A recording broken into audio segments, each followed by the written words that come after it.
धर्मेंद्र प्रधान ने रिजाइन कर दिए।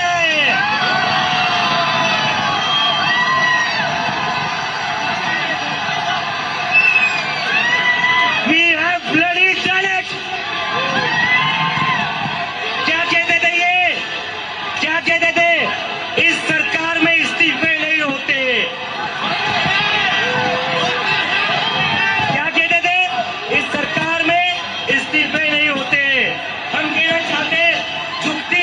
आपल्याला यातून लक्षात आलं या काळात ज्या अट्रॉसिटीज जनतेने पोलिसांनी केल्या, विद्यार्थ्यांना लाठीमार करताना त्याला खिळे लावून मारहाण केली किंवा बऱ्याच गोष्टी झाल्या आपल्या समोर आहेत, मुलींच्या बरोबर गैरवर्तन पोलिसांनी केलं किया है। जो छात्र की जो डिमांड थी, छात्र की जो मांग थी, उसको गंभीरता से लेते हुए, क्योंकि प्रधानमंत्री ने पहले दिन ही कहा था कि छात्र के हितों की और छात्र की जो सोच है उनको चीजों को प्राथमिकता है सरकार की, तो ऐसे